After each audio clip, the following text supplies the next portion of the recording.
और मेरे वालिद साहब की एक ख्वाहिश थी कि अगर आप मुझे फिर से जवान करना चाहते हैं तो आपके लिए जो तरीका है वो सीएसएस है। तो मैंने कहा ज़रूर हम करेंगे और उस दिन से मैंने ठान लिया कि मैंने सीएसएस करना है और अल्लाह ने जो है वो पहली अटैम्प्ट में जो है वो कामयाबी दी। अस्सलाम वालेकुम, मैं हूं समर अब्बास 24 डिजिटल मीडिया से। आपकी हम आज एक ऐसे नौजवान से मुलाकात कराएंगे जिसने सीएसएस में टॉप किया है। अब आतिफ़ अमीर एएसपी पुलिस हैं, इनसे जानते हैं। आतिफ़ अमीर, आपने पुलिस महकमे को ज्वाइन कर लिया है, अब आप कैसा महसूस कर रहे हैं? अब देखें, इसमें 2-3 जो हैं वो वजूहात हैं। अब तो जब हमने सीएसएस टॉप किया था तब तो पुलिस का इतना एक्सपोजर नहीं था। तब तो आप कह सकते हैं कि ये डिसीजन जो था फैक्ट्स के ऊपर या रीज़न के ऊपर बेस शायद ना हो, लेकिन अब 1 साल काम करने के बाद ये अंदाज़ा होता है कि जो डिसीजन हमने लिया था उस वक्त वो बिल्कुल ठीक है। जितनी एक्सपेडाइट और जितनी quick public service delivery police में है, मैं समझता हूँ कि पाकिस्तान के किसी भी डिपार्टमेंट में नहीं है। पुलिस के अंदर आपके एक कदम के ऊपर जन्नत है और आपके दूसरे कदम के ऊपर जहन्नम है। तो जन्नत कमाने का, आखिरत कमाने का, दुनिया कमाने का पुलिस सर्विस से बेहतर कोई ज़रिया नहीं है। हमारे पास डेली ऐसे लोग आते हैं जिनके पास खुदा की सिफारिश के अलावा कुछ नहीं होता। उनकी ना कोई सुनने वाला होता है, ना ही उनकी कोई दाद रसी करने वाला होता है। और यकीन करें, अल्लाह ने हमें ये रुतबा दिया कि हमारी एक फ़ोन कॉल से उनके काफ़ी मसाइल जो हैं वो हल हो जाते हैं। और फिर जब हम शाम को अपने घर जाते हैं तो जो सेटिस्फेक्शन हमें लोगों की दाद रसी करने के बाद मिलती है, मेरा ख्याल है पाकिस्तान में वो किसी नौकरी में नहीं है। तो पुलिस की choice was the best choice I ever made, और अगर दोबारा भी मौका मिले तो मैं यही चॉइस अपनाऊँगा। आतिफ़ अमीर, आप कहाँ पैदा हुए, इब्तदाई तालीम कहाँ से हासिल की और आप कितने बहन भाई हैं और आपके वालिद क्या करते हैं? मैं ज़िला जंग में पैदा हुआ। अब तो मेरा डिस्ट्रिक्ट चन्योट है, लेकिन पहले 2009 से पहले तो ज़िला जंग था। तो इब्तदाई तालीम भी वहीं से हासिल की। उसके बाद जब तालीम में आया तालीम हासिल करते गए, 9वीं 10वीं की बात आई तो फिर लाहौर शिफ्ट हुए। गवर्नमेंट कॉलेज यूनिवर्सिटी से तालीम हासिल की, एफएससी की, फिर वहीं से बीए किया और फिर बीए करते साथ ही जो है वो इम्तिहान। हम 4 भाई हैं। जो मेरे बड़े भाई हैं वो एक वेल नोन लॉयर हैं, बैंक ऑफ पंजाब के साथ, पैमरा के साथ लीगल एडवाइज़र हैं। फिर मेरे से छोटे भाई हैं वो एमबीबीएस डॉक्टर हैं, अभी उन्होंने स्पेशलाइजेशन भी कर ली है। और फिर जो मेरे छोटे भाई हैं वो भी अभी पढ़ रहे हैं। मैं अपनी फैमिली में पहला ऑफिसर हूँ, तो हमारी फैमिली में ऐसे पहले कोई ऑफिसर नहीं। हमारा बस एग्रीकल्चर लैंड्स हैं और उनके ऊपर जो है वो करते थे। वालिद साहब मेरे एक रेवेन्यू ऑफिसर थे। मैं मैट्रिक में था, ओ लेवल कर रहा था, तो एक दिन मेरे वालिद साहब मेरे पास आए तो उन्होंने कहा कि बेटा आपने सीएसएस करना है। तो शायद ये ज़िंदगी में पहली दफ़ा मेरे दिमाग में सीएसएस का वर्ड आया। और मेरे वालिद साहब की एक ख्वाहिश थी कि अगर आप मुझे फिर से जवान करना चाहते हैं तो आपके लिए जो तरीका है वो सीएसएस है। तो मैंने कहा ज़रूर हम करेंगे और उस दिन से मैंने ठान लिया कि मैंने सीएसएस करना है और अल्लाह ने जो है वो पहली अटैम्प्ट में जो है वो कामयाबी दी। सीएसएस के किस मज़मून में आपको मुश्किल पेश आई या किस में आपने ज़्यादा तैयारी की थी? सीएसएस की तैयारी कहा जाता है कि 1 साल की तैयारी है, 1.5 साल की तैयारी है। मैं इस बात से एग्री नहीं करता। सीएसएस की तैयारी आपकी लाइफ़स्टाइल है। आप जो चीज़ पढ़ रहे हैं अपने बचपन से, आप जो चीज़ सुन रहे हैं, आप जो चीज़ कर रहे हैं, आपका जो मशग़ला है वो सब कुछ सीएसएस है। अखबार पढ़ना सीएसएस है, टीवी पे प्रोग्राम सुनना सीएसएस है, लोगों से डिस्कशन करना सीएसएस है, एक्स्ट्रा करिकुलर एक्टिविटीज़ में डिबेट्स करना, क्विज़ करना सीएसएस है।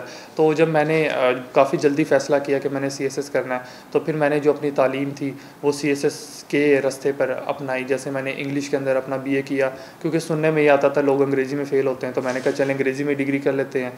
तो उस डगर पर चल पड़ा। फिर एक्स्ट्रा करिकुलर एक्टिविटीज़ मेरी कुछ ऐसी होती थी कि मैं क्विज़ सोसाइटी मैंने ज्वाइन कर ली, लाइब्रेरी सोसाइटी मैंने ज्वाइन कर ली, किताबों से काफ़ी ज़्यादा दोस्ती जो है वो कर ली। अक्सर 3-4 दिन में किताब पढ़ लेते थे। तो ये सारी चीज़ें जो है वो क्यूमुलेटिवली आपको सीएसएस की तरफ लेकर जाती हैं। लेकिन अगर मैं आपको कोई टाइम स्पैन दूँ कि इतने टाइम में आप सीएसएस कर सकते हैं, वो थोड़ा सा मुश्किल है। लेकिन एक एवरेज बच्चे के लिए 1 साल तो ज़रूरी है। जी आतिफ़ अमीर, ये बताइएगा पुलिस ट्रेनिंग के दौरान कोई दिलचस्प वाक़या, कोई ऐसी चीज़ जो आपको याद हो? पुलिस ट्रेनिंग जो थी हमारे एक बैचमेट एएसपी राणा साहब दिलावर हैं, जो कि अभी एसडीपी उधरक्षा हैं कराची में। उन्होंने हमारी जो पुलिस ट्रेनिंग को काफ़ी ज़्यादा इंटरटेनमेंट हमारे लिए बनाया।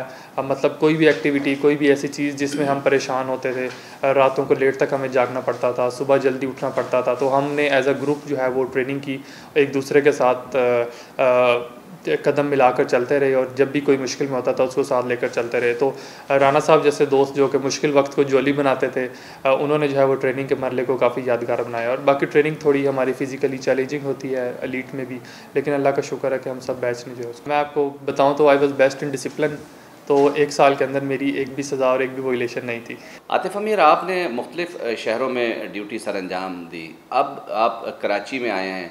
कराची आप क्या अज़म लेके आए हैं? कराची आपको कैसा लगा? देखें, कराची जो है वो आपको पता है कि पाकिस्तान का हब है, पाकिस्तान का सेंटर है। चाहे वो बिज़नेस हो, चाहे वो कल्चर हो, चाहे वो एथनिसिटी के बेसिस पे हो, चाहे वो लैंग्वेजेस के बेसिस पे हो, सेक्ट के बेसिस पे हो।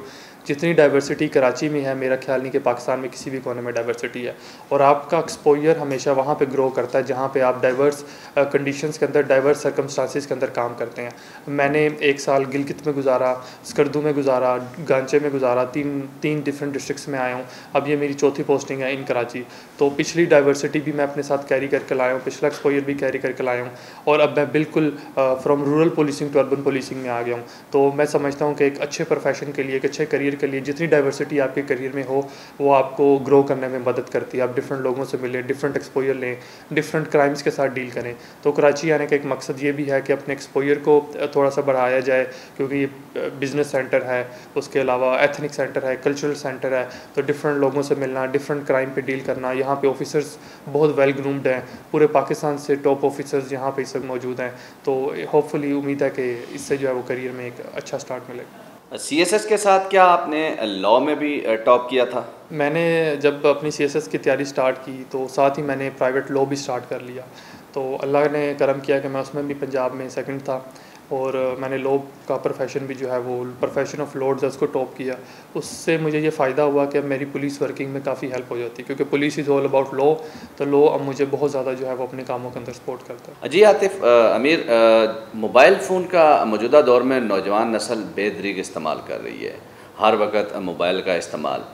क्या आप समझते हैं कि CSS के एग्ज़ाम में मोबाइल फ़ोन का इस्तेमाल से नौजवान नस्ल को कोई फ़ायदा हो सकता है? अगर हो सकता है तो इसका तरीक़ाकार क्या इख्तियार करें वो? मोबाइल फ़ोन का इस्तेमाल बिल्कुल करें, लेकिन पॉजिटिव वे में करें। अब अगर मैं अपनी एग्जांपल दूं तो हम डेली एक अखबार पढ़ सकते हैं। तो मैंने अपने मोबाइल के अंदर 10 अखबारें डाउनलोड कर लीं।